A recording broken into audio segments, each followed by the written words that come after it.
when I decided to do Dune, I wanted really to create a new soundscape because those sounds cannot have been heard before. What makes this film unique is the total bravery, recklessness, and talent Denis had for this project. A lot of it is being an audience member. You sit there in a theater and you watch it, you go, what would I really like to hear? Denis is a very progressive director. He sees the value in sound being part of the whole filmmaking process. Because in Dune, rhythm is everything. Rhythm is life, and rhythm, most important, can be death.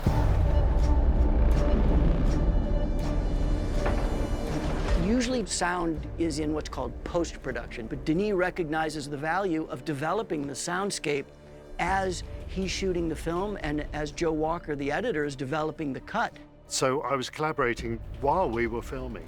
The sounds of the worm chase, the sounds of the ornithopters. All these were being developed in tandem with the filming process. And I wanted, as an editor, to be able to build that sound world into this film right from the outset and bake it in to the cut.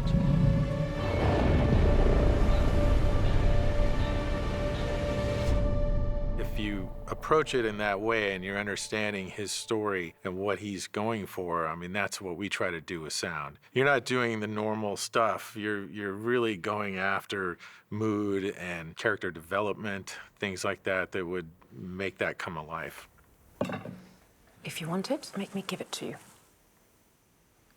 Use the voice. I think the voice was a big challenge because it had to sound like a real thing. It had to sound natural and not like a synthesizer effect. We came up with this idea of summoning the voices of their ancestors, which would be brought out as he tried to summon his own voice.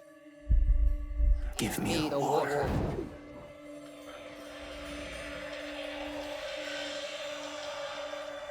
It was almost a ghostly voice that could be an ancestral voice of the Bene Gesserit that Paul Atreides would be able to tune into as he grows and evolves and experiences spice.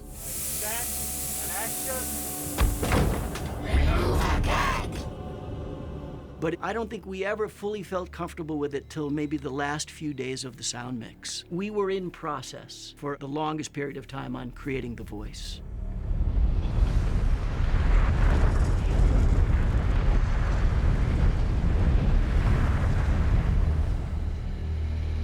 Dune is all about the sand, and I felt straight away we're not going to be asking a Foley stage to record this. So the first thing I tried doing was sticking a microphone underneath the sand and walk around it. And I realized that a sand dune is a resonant body. You can hear someone walking 100 meters away. So we then returned to the desert later and made a whole bunch of recordings together. Yeah, we spent an entire day in the desert. Theo, in those early experiments, had captured what we found was a really novel sound that most people aren't aware of, and that is that sand itself in large masses at the right humidity and temperature makes these beautiful whale-like groans. And it almost makes the desert like it's its own character because it has a voice, and we wanted to bring those kinds of sounds to the movie. So it's really about what does the film need, and that has to be on the top, that carries the day. So if you are telling the story, the film should tell you what it needs. Sometimes it's tempting to be flashy with sound. Sometimes it's tempting to make a spaceship the loudest, most powerful one you've ever heard. Our aim was to make it feel as if we had really been there and recorded it, as if a documentary crew had a really good sound recordist, to make the world as realistic as possible. We can't go and record an ornithopter. We can't go and record a worm. So we have to design those things, and that brings an aesthetic to the film. It brings a tone to the film, and the tone that we were going for was realism. That's a tall order for us, to create this fake reality. It was always trying to kind of balance sound design and music. You don't really know where one ends and the other begins in this film.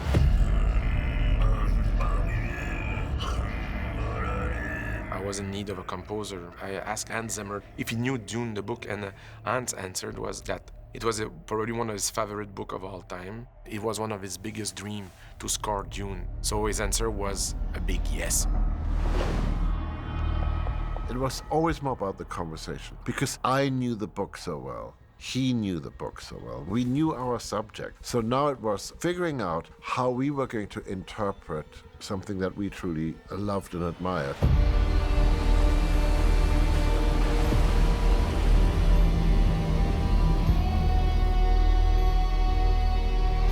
Hans was experimenting, and he did tons of experiments. They created even instruments. He wanted really to put himself in danger trying to define a new musical language.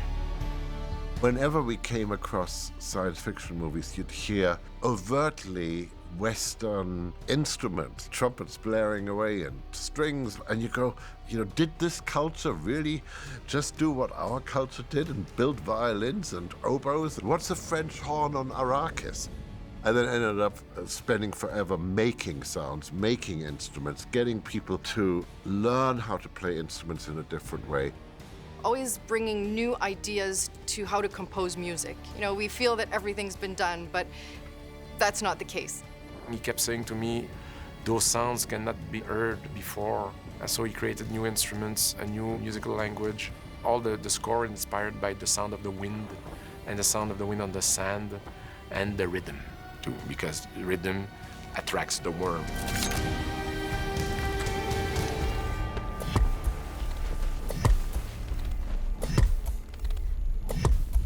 There's a rhythm that keeps recurring in the movie, and that is truly not playable by human beings. But because it keeps recurring, it's not random. Do you know what I mean?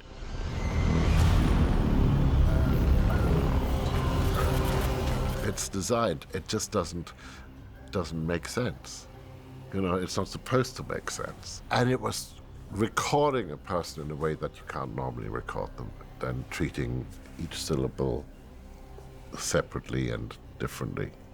One of the things I love about Hans is that he's part of a long line of German, Austrian composers, and the way that they work of building the smallest organic unit, little cell that could develop into a whole 2.5-hour score. The book is about these houses, and it's about royalty, and it's about an emperor. It's about where do we come from and where do we go? And it's really just a ginormous watch interlocking with interlocking parts. And so I thought that all the motifs should be able to stand on their own 2 feet, but they should all be able to interlock and create one giant forward motion machine in a way.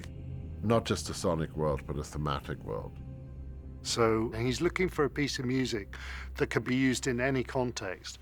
It could be slowed down, it could be a romantic version of the theme, it can be a tension version of the theme. It was kind of really magical to see his process.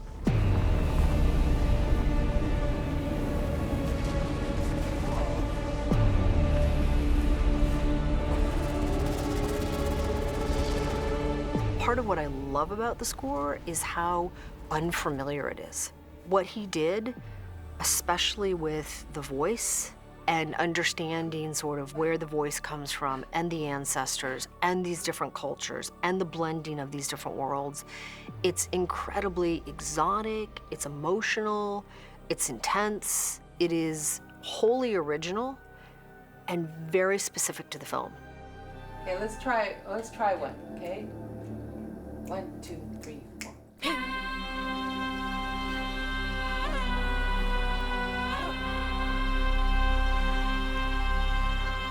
The one thing that we felt would be true through any culture would be the voice. We developed our own language and then made those poor singers do truly impossible things. Keeping my spot is the hard part. But luckily, Laura Kotler is one of our singers, the great Lisa Gerrard, Susie Waters. They're extraordinary perfectionists. When you throw the impossible at them, that's when they get excited.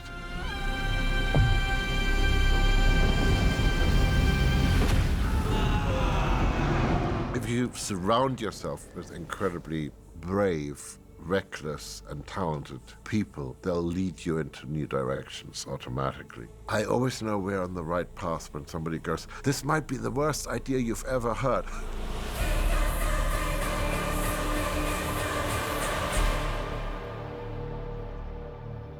I think it's one of the best scores that Hans has ever written. It makes you feel something in different ways that, you know, a more traditional score would fail to do. I want the audience to come with us on this journey to this planet and to this world, which seems huge and vast and unfathomable, and then at the same time realize that it's all about the smallest and tiniest emotion, just like the desert is made up of grains of sand, and the music is just made up of grains of notes. And so rather than it being a massive blanket of sound, this is different. This is moving emotion.